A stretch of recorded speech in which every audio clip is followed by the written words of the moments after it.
भरोसा रखना, कांग्रेस के कार्यकर्ताओं पे भरोसा रखना। मंसूर के परिवारजनों, इस बार कुछ हो जाए, फिर से मैं बहुत आत्मविश्वास के साथ कह रहा हूं, कुछ हो जाए, पंजे की सरकार मध्य प्रदेश में बनेगी, मैं वचन देके जा रहा हूं। साथियों, आज का जो आयोजन है, इस आयोजन का मुख्य मुद्दा क्या है? देश में नरेंद्र मोदी ऐसा एक प्रधानमंत्री हुए जिन्होंने ये देश को महसूस कराया कि बहुत लोकप्रिय। दुनिया के सबसे लोकप्रिय नेता कौन? तो बीजेपी, आरएसएस और मीडिया बताती थी नरेंद्र मोदी। देश में अब की बार 400 पार, ये फिनोमा किसने बनाया? आरएसएस, बीजेपी और मीडिया। सही बात। देश में ये नैरेटिव सेट किया कि राहुल गांधी जी तो कैपेबल ही नहीं है इस देश के प्रधानमंत्री पद के लिए। ये नैरेटिव किसने बनाया? आरएसएस, बीजेपी और मीडिया।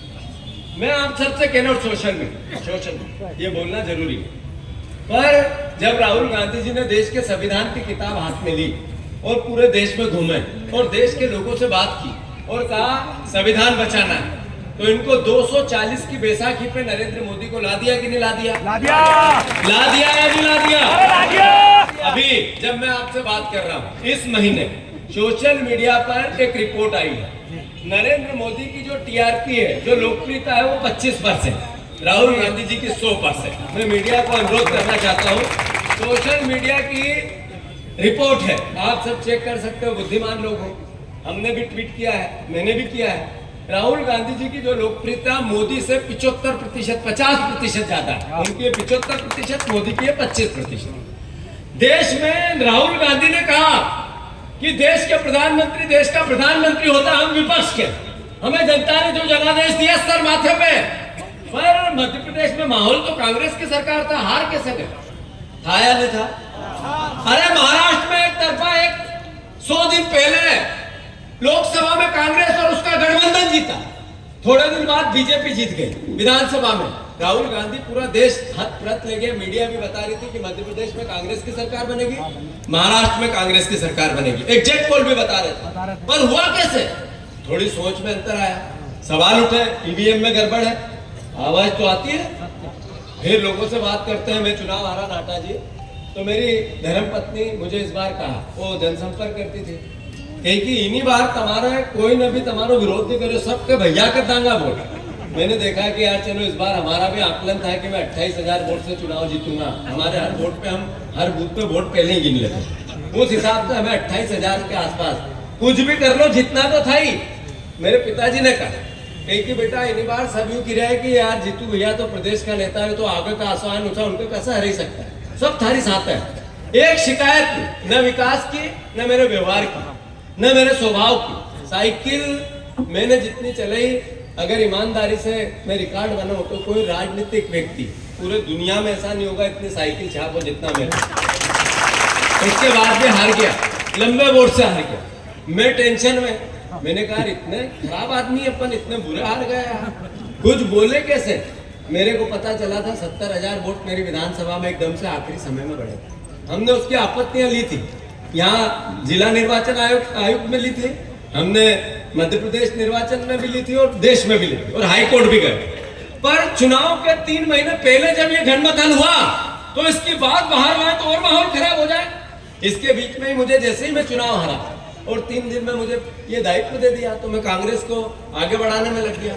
फिर मैंने सोचा कि अब मैं बात करूंगा, लोग सोचेंगे, मीडिया सोचेगी कि खिसियानी बिल्ली खंबा नोचे, तो मैं डर के मारे चुप हो गया। पर जब राहुल गांधी ने आवाज लगाई कि वोट जनता का है और चोरी से निर्वाचन आयोग ने नरेंद्र मोदी और बीजेपी को दिलवाया, जब मेरी हिम्मत खुली कि मैं हरा नहीं हूं, मुझे हराया गया।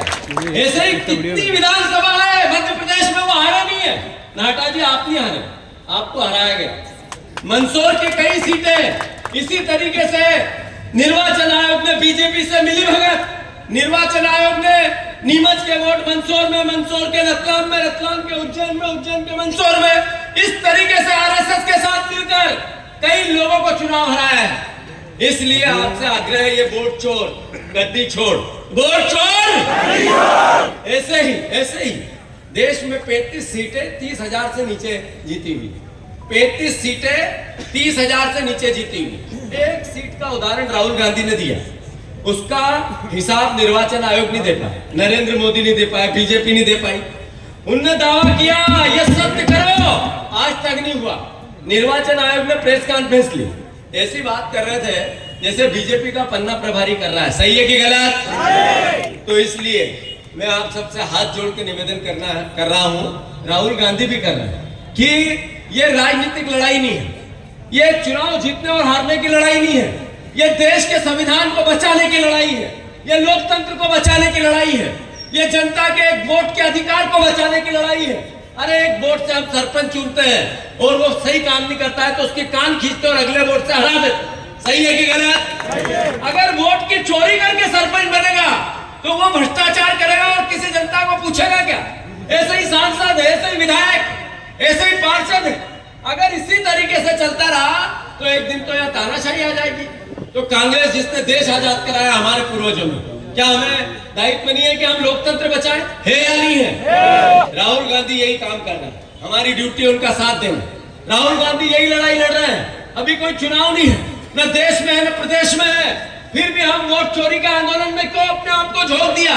इसलिए कि देश के संविधान को, लोकतंत्र को, वोट के अधिकार को हमें बचाना है। आपको याद होगा